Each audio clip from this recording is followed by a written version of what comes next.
and energy to do, but because these are the ones that people typically get wrong most frequently. So let's put our fantasy sports away and let's get our package out. How about that? Right.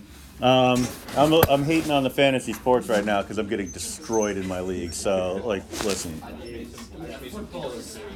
Yeah, you know what? I thought I was being insightful because I went into a bye. I lost half my team, and I was like, all right, I'll pick up these guys. The news reports say that they're going to be great. Your fantasy sports ball team is not doing so Yeah, my fantasy sports ball is not doing well.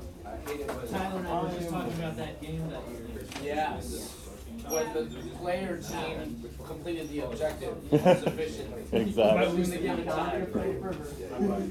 All I care about is that I'm not dead last. So you always have to have a ringer in your league, somebody that you know is going to finish dead last, so that you're not that person. Yeah. All right, fantasy sports.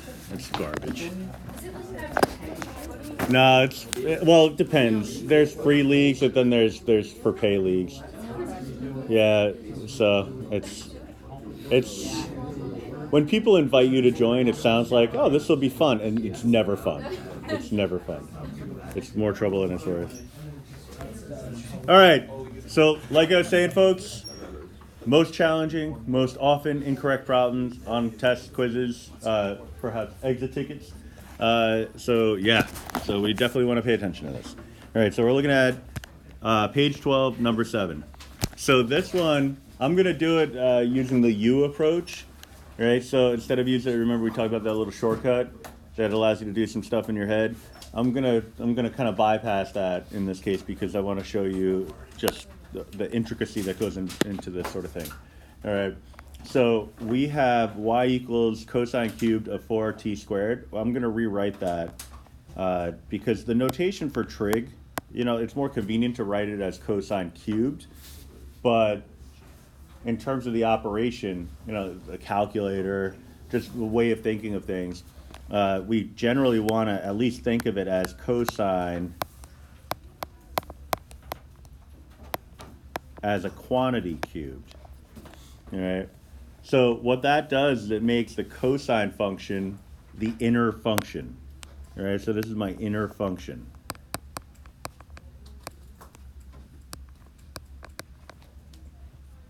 All right. So what I could do is define this as y equals, instead of cosine 4t squared cubed, it's y equals something cubed. All right, that's something we designate as a u. So y equals u cubed, where u is equal to cosine of 4t squared. The problem is, it's not just the cosine parent function. There's another inner function. There's something in the cosine function also. All right, so we're going to want another level to this. So here's another inner function. We've already used u, so let's come up with a different variable to represent that one. R works, right? So what we would say is u is equal to the cosine of r, where r is equal to 4t squared. All right. So if we bring down the y equals u cubed, where u is equal to cosine of r, where r is equal to 4t squared, we now have what we call explicit equations. All right. So a single equation in terms of a single variable, but those variables are related to parent functions. All right, so it's not something as complicated as cosine 4t squared. It's just cosine of r, cosine of theta, cosine of whatever. All right, so bottom line is we made it into something that we can very easily find the derivative of. 3 equations, yeah, but still very easy to find the derivative of each one. So dy du would be what? 3u squared. Du dr would be what? Negative sine of r. And then dr dt would be equal to what? AT. All right, so we have all our ingredients. What we're ultimately looking for is dy dx. So if you just consider what we would get if I took dy du, multiplied it by du dr, and then took that result and multiplied it by dr dt,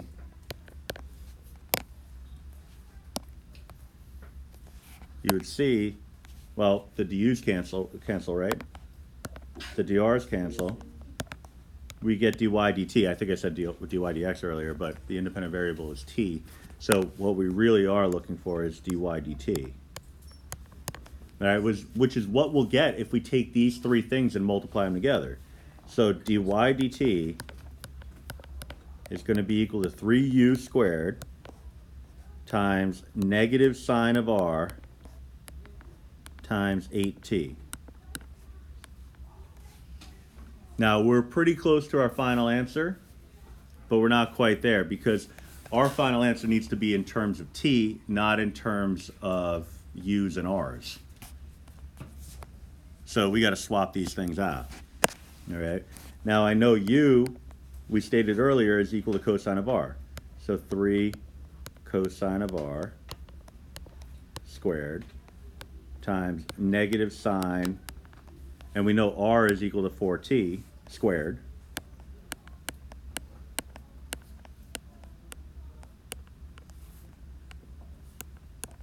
So pretty much there. We just have to swap out that r. And again, we know r is equal to 4t squared.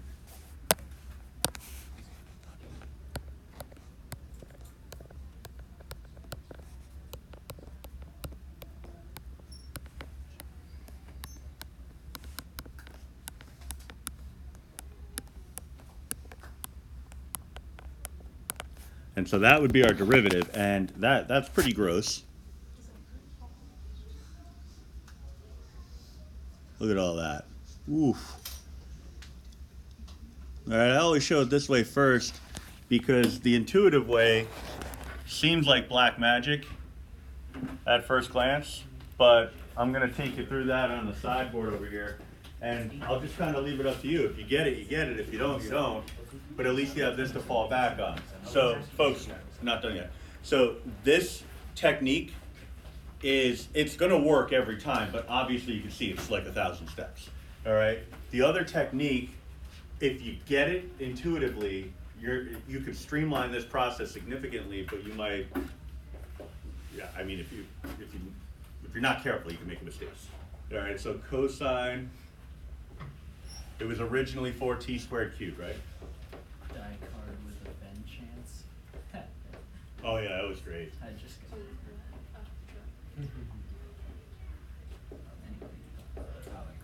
Die hard with a vengeance.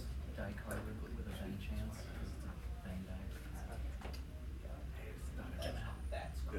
That was a good one. So we have something to the third power. Something to the third power has a derivative of what? 3 something squared. 3 something squared. So 3 times something squared. That's this something.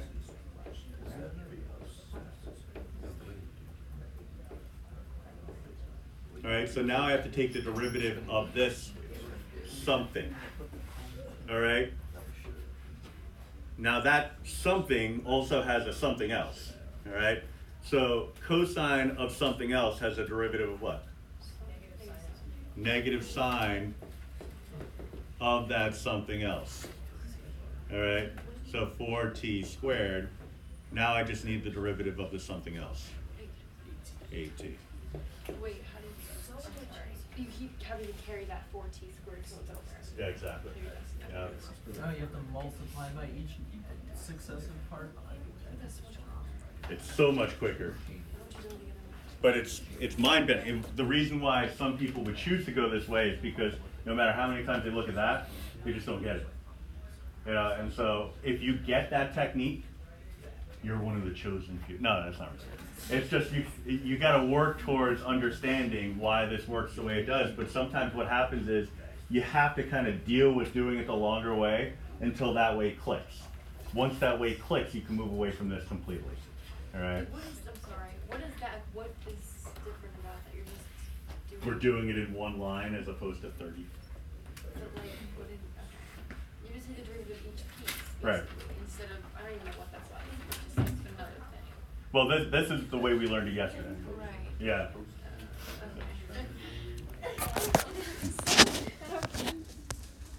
I'll just go the short way. Yeah, if you get the short way, that's the whole idea. If you get the short way, that's what I'm going for. Can you distribute that x? What's that? Can you distribute that x, or does PEMDAS not allow you to do that? PEMDAS is not allowed until you raise the binomial to the power. So we have an issue here with number 8. No matter how much you want to just jump into the shortcut rule for chain rule, this is the product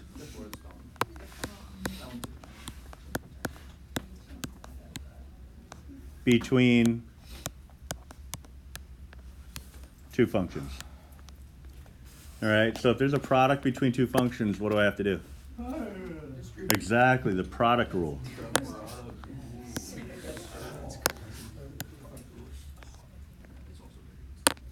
All right, you could try to distribute. Now, the expression 3x minus 9 to the third power is only raised to the third power. So plug that into your Pascal program, expand it out, run through with an x, and then use the power rule. So if this were a test, that's how I would do it.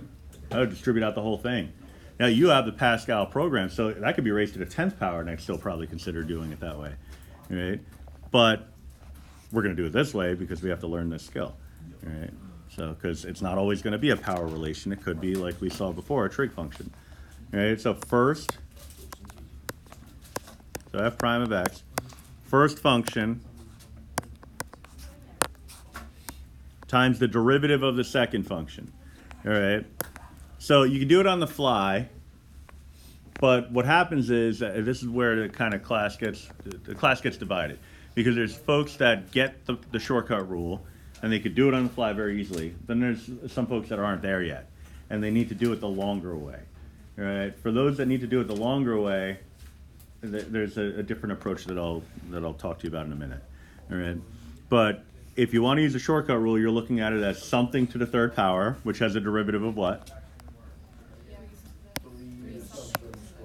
3 something squared. That something is 3x minus 9, and it has a derivative of what? 3. Plus the second function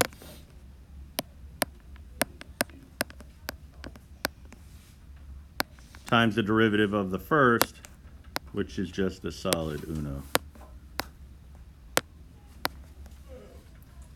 The derivative of x is 1. It sure is.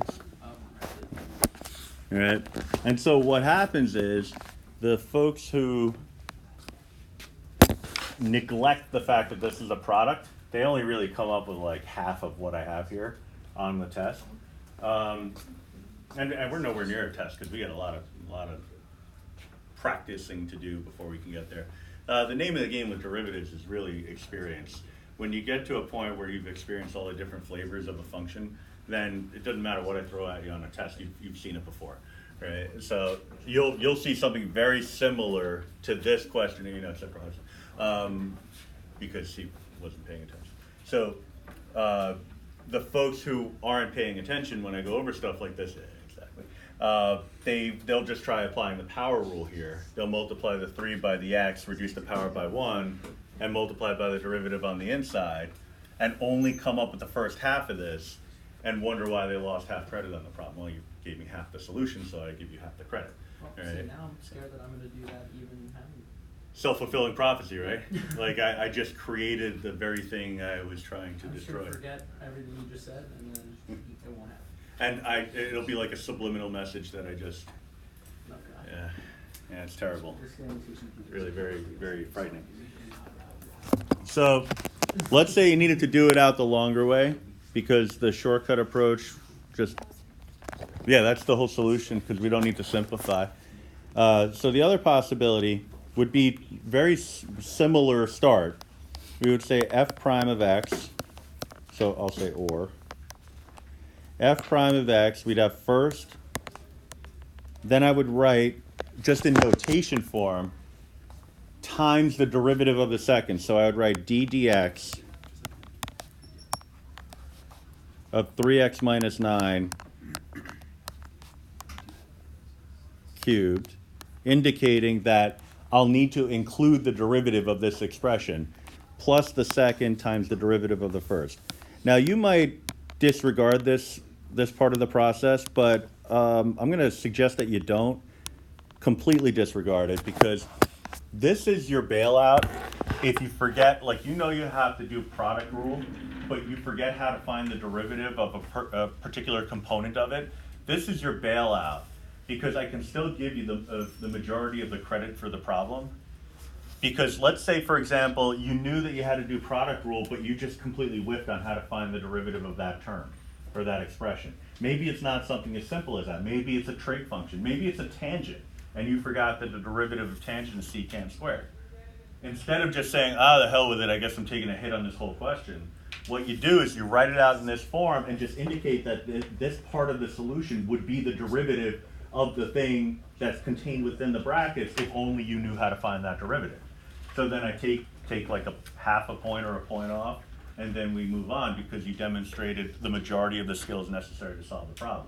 All right, so that's kind of more of a test-taking strategy, but it's still something. Now, if I wanted to use the longer approach for the chain rule, what I would do is I would pull this guy out and say, all right, I have y equals u cubed, where u, that's not a w, where u is equal to 3x minus 9. Take the derivative of each part, dy du, is 3u squared. Du dx is equal to 3, and then put it together. Dy dx would be equal to 3 times the real u. So we kind of streamline it significantly. 3 times the real u squared times 3. And the real u is the 3x minus 9. And so I wouldn't even have to rewrite my expression. I wouldn't have to go back and write this, because what I'm saying is that this is my derivative where this component is equal to that. All right?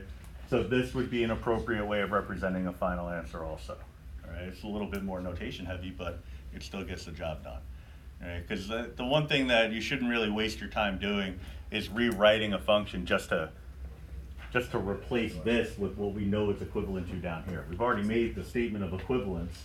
It's very clear that what I'm talking about here is addressed down here, that this is equivalent to that, and that if I were to replace this with that, I would have the true final answer. So why not just leave it in that form? All right. So that's that. I mean, obviously, some problems are more complicated than others, but that's why we have all this time to practice this. So let's spend many days on this.